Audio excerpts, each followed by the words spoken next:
in dreaming at night, there is certain parts of the dream that are true in waking state. You know, certain people, certain events that are also part of the dream. But what's I find quite curious is there's other parts of the dream that aren't at all true in the waking state, but seem perfectly natural in the dreaming state. And we don't question it. For example, both of my parents have died some years ago, but when they, from time to time, appear in a dream, there's no question that. I mean, I never question that they're not alive. I mean, it's just taken to be what it is in the dream, and I find that curious. But this very similar thing happens in the waking state, that some of the things that we experience and recognize that we do experience are true, and some we just make up, and never question them, and take them to be real. The same as we do in the dreaming state at night, where we some things are true in the waking state, and some things are just not true, at least not true in the waking state, but never questioned in the dream state. Right? So coming back to the waking state, I mean, I think there's a tendency to believe that we're all living in the same objective world, and we see it from our own perspective, yes, but we're basically talking about the same objective world. And I think that's true to some extent. I mean, none of us would sit here and deny that we're sitting in the room at this moment, right? So, there's some coherence in terms of our joint experience, but then there's what we tell ourselves about whatever it is that's happening. And those stories are based almost entirely on, one's personal life up to that point, everything that's happened, everything that we concluded about life and about ourselves and about how things should work and how the other person should be and what's right and what's wrong. And that's the veil through which we actually see the world. So there can be the event happening, whatever that is, and then it's what we tell ourselves about the event as it's happening or afterwards or even 10 years later, right? It's it's sort of like the announcer in our head describing what's actually happening on the playing field. There's life happening, and then I'm telling myself a story about what should be happening. I mean, there's what's actually happening, and then what I'm telling myself in my head, the way it should be, and how the other person should be, and how the world should be, and right. So that's the very personal part that's not actually true anywhere else in the universe except in our own head. Because it comes out of our own unique background of everything that we've learned or experienced up to that point. And that's the veil that we look through.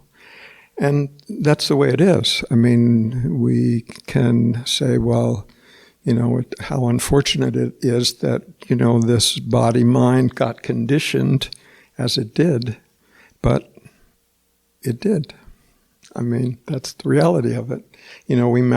Most of us like, a good percentage of it, and then there's that other percentage that, we can feel as sort of dysfunctional, sort of gets us in trouble sometimes, or embarrasses us, or makes us feel inadequate, or all of those things. And yeah, that's true. It's sort of the way it is.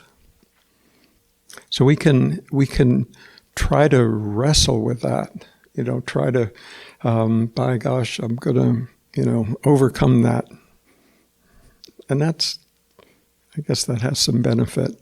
But that's a hard road to go, because there's something about most human minds that is never willing to concede that enough is enough. It's always like, yeah, you sort of worked on that a little bit, but you could do better. It's that, maybe it's that parental voice in our head that, we heard a lot of times as a kid. So, yeah, that was good, but I know you can do better.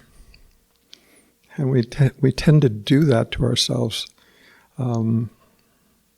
most of us, for our whole lifetime. Like, there's how we are and how we function and how our brain works and how we talk and act in the world. And then there's this other voice in our head telling us how we should be. Right? And that's the conflict. That's what causes us to suffer. The difference between how we are and how this voice in our head tells us that we should be.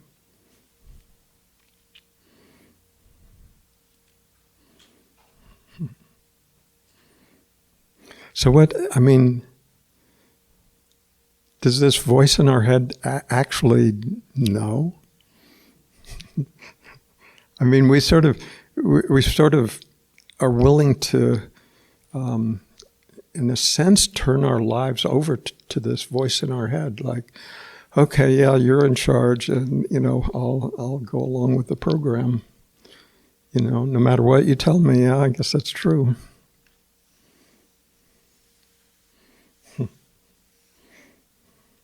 But where did that voice come from? A lot of times when we look at it, we can see that it comes from the past. It comes from, our whole growing up process. Every once in a while something can come out of my mouth and it's like, oh, Dad, so that, our parents or caregivers, had the first shot at us, and there was a lot that got put into place in years when we had no idea that's what was happening. And they had no idea that's what they were doing. Some of it was intentional, but a lot of it wasn't. A lot of it was just they were doing the best they can, and it looked like that because of their conditioning. We were little kids trying to figure out how to get by, how to feel okay about ourselves, how to please our parents or caregivers, or so the net effect of all of that is pretty deeply entrenched in what we take ourselves to be. But the key is what we take ourselves to be rather than what we actually are. That's the difference. And so if we take ourselves to be that, this sort of conditioned body, this conditioned mind, if we take ourselves to be that and feel like our task in this lifetime is to fix that, we're in for a long road. All right? Because again, we have this voice in our head telling us how we should be, and then this thoroughly conditioned body-mind saying, nope, this is how I am. And, trying to change that, trying to change that when we take ourselves to be that is what makes it difficult. Because if we're saying to ourselves, this is what I am, and I don't like it, I want to be something other than that.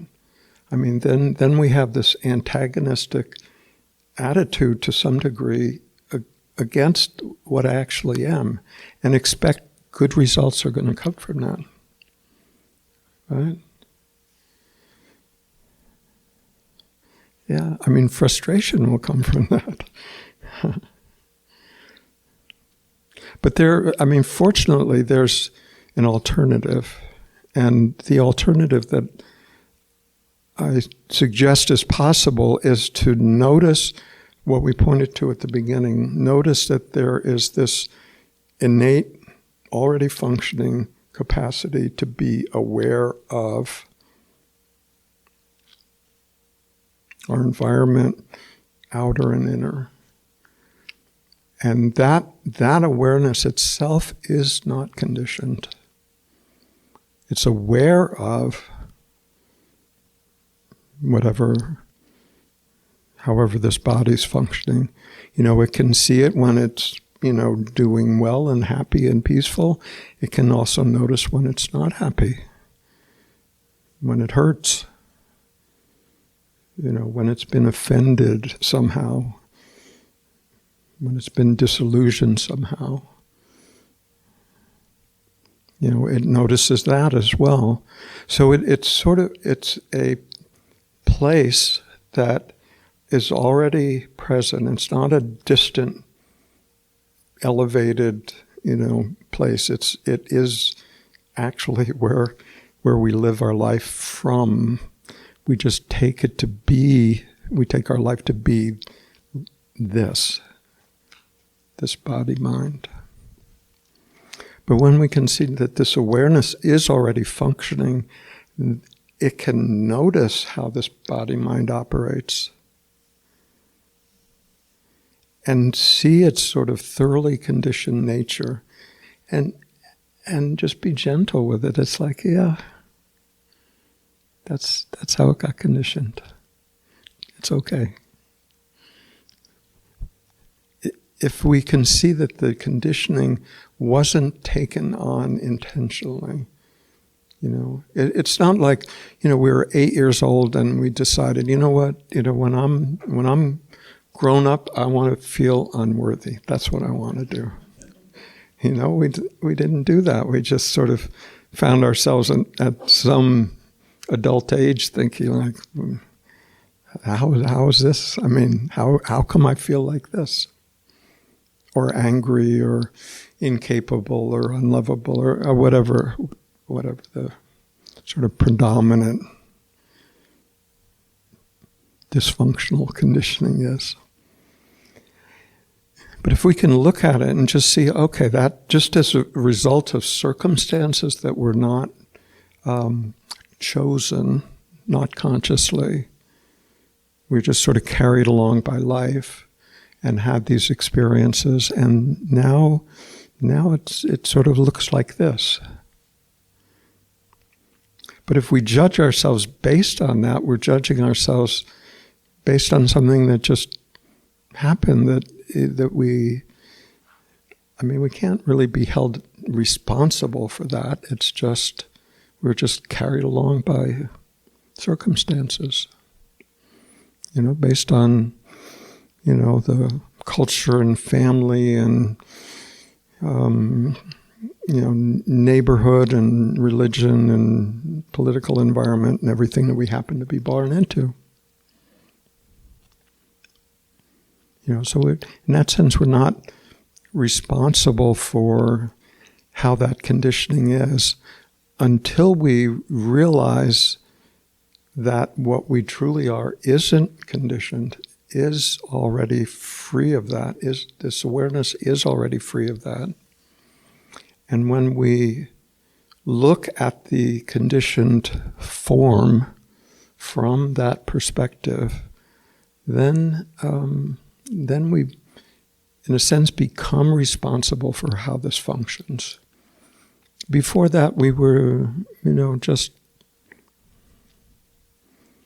sort of going through life asleep at the wheel, just sort of functioning in quite unconscious ways in a lot of sense, right? But when we begin to be willing to look at that from a genuine perspective of objectivity and see the extent of conditioning and see the degree to which that conditioning has caused suffering for ourselves and other people, then in a sense there's a certain humbleness about these forms and our own particular form. And also a certain almost a little more generous spirit towards it of this form. That's just the mind talking to itself. That's just more conditioning turning on itself, right? The mind talking to the mind. Thoughts against thought. So that's not actually that helpful. But when we can stand back and watch that pattern and just see like, okay, that's just a pattern. I mean, those same thoughts have passed through my head probably thousands of times, right? Okay. They're just thoughts. Literally just thoughts. What gives them power is that we believe them. We believe that they're somehow true, or they could be true, or maybe the divine source actually is judging me based on those thoughts. You know, we can come up with all kinds of stories, but in the raw fact of it is they're just passing energetic things happening for a brief time in our mind, and then we go on to another thought, and then maybe come back to the first one, and then on and on and on. Right? No problem. It's just thought. Literally, it's no problem. Unless we believe that it's true, and then we're caught in that net. We're caught in a net where we believe what our mind is telling us, and then we're trying to play on that field. We're trying to fix something that we believe that we are. That's the difficulty, even in spiritual world. You know. Because in the spiritual world, lots of people are more than happy to tell you what you need to fix. Clean up your act, fix your karma, stop doing this, more of this, less of that. And then maybe, do it for a few decades, maybe. Right? Maybe there'll be some peace of mind down that road. Maybe. Maybe sooner than that. But the question still remains, meditation is good for the body, it's good for the mind, I'm good with that. But there's still the question, even if the mind settles down and the body settles down and feels relaxed, good for the body, no doubt. But then there's still the question of what exactly is living this life? What's this about? Is it this form, this conditioned form, trying to do the best it can for the duration? Is that it? Or is there something more fundamental that's actually happening? And what I'd suggest is available to be found or discovered is that this awareness, which at first can feel, it can either feel sort of elusive, or it can feel like not to be trusted. Like how can I trust something that I can't think about? Because the awareness, you can't think about awareness. Because it's awareness that's aware of anything that you try to think about. It's the other way around. It's like your eyeball trying to see itself. It can't do that. So this awareness is prior to anything that the mind can tell us. So that in that sense, the mind, the thinking mind, won't be that helpful. What is more helpful is just relaxing. One method is what we did at the beginning, is just using the body's senses to come back into the recognition of that awareness being present already.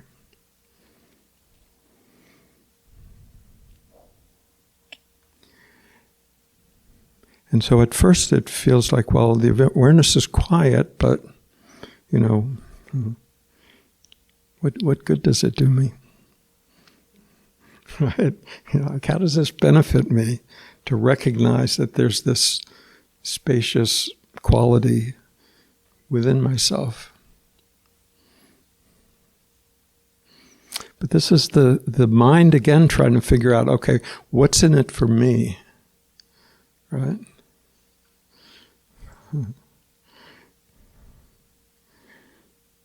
And I'd suggest that the actual goal of spirituality is to find out what is true, not what's best for me. So if we look deeply inside and then discover something more fundamental than thought, in other words, what is aware of thought, no awareness, we wouldn't know if the brain was thinking or not, right? So this awareness is more fundamental.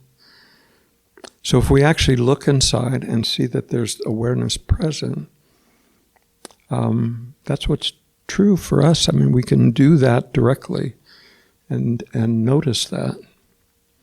And then the question is, well, what is that? It's mysterious. It's like ever-present and totally mysterious at the same time. Like how, science sort of says, well, there's brain cells up there, there's lots of them, they're up to something, and consciousness is the byproduct, and therefore, there you go.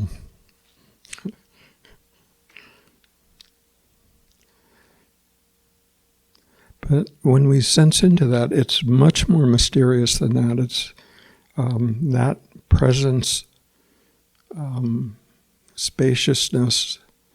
It's not distant in any way. It's not something other than what we are. In that sense, it's the most intimate possible thing.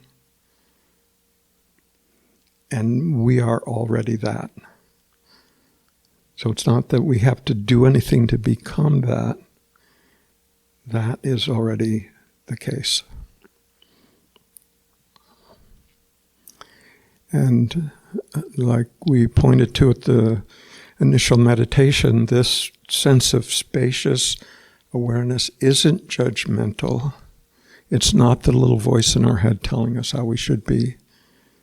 It's much, much bigger than that.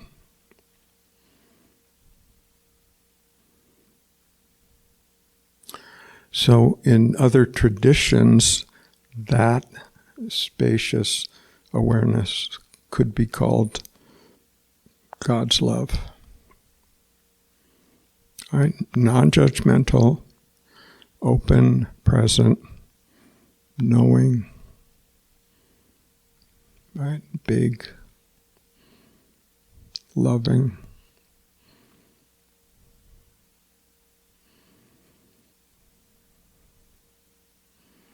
Other traditions, they call it our true nature, right? What we truly are already.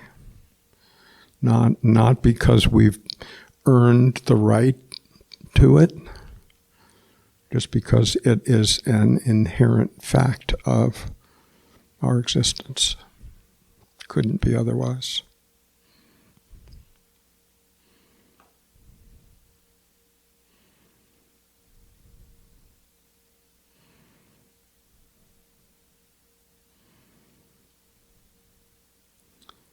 And this awareness, when it's first encountered, not as a concept, but just as an actual lived reality, at first it can feel personal, like it's sort of something I've realized about me. It can feel like that, personal, like this awareness bubble. But then, hopefully not too much later, we can really inquire deeply as to what that is and recognize that because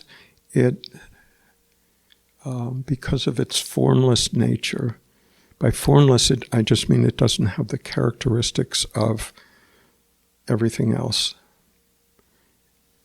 Everything else has certain form, has a shape or a size or a color or a duration or a flavor or even feelings or thoughts or everything has a certain shape or size or flavor or sense of it. But this awareness is different than that. It's just what is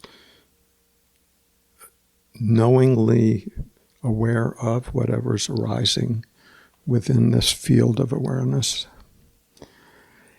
And since it is formless, then how is this awareness bubble different from your awareness bubble? I mean, where does your awareness bubble end over there and mine here? Or, I mean, if there's no edge to it, how is it different?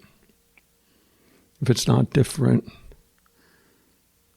it's really just one awareness. Life, you could say the awareness of life itself, being aware of itself through each of these forms. You know, using other terminology, the infinite exploring itself through your eyes as you. You know, so seen for what it truly is, this awareness is not just sort of a safe place to go. It's actually the very basis of our life, and it's the one awareness being expressed through all of these forms.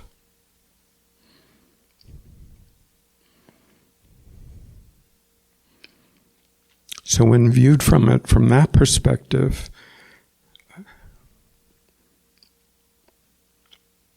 how do we treat other people? What do we say? What do we do? How do we treat the earth? Do we go to war?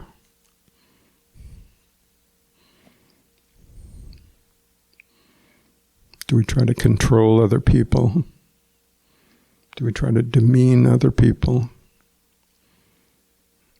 You know, if it's all one, who are we doing it to, and for whose benefit, right?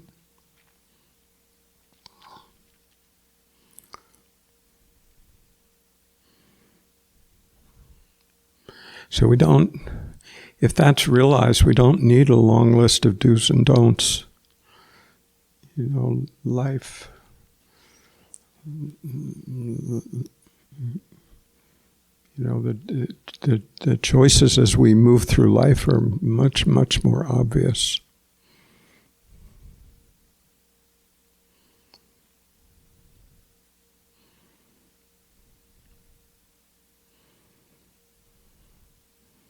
And it turns out when we are willing to, in a sense, give ourselves over to this awareness rather than the little voice in our head, that awareness has an intelligence to it. It sort of moves in more appropriate ways. It tends to say more, just spontaneously, tends to say more authentic things.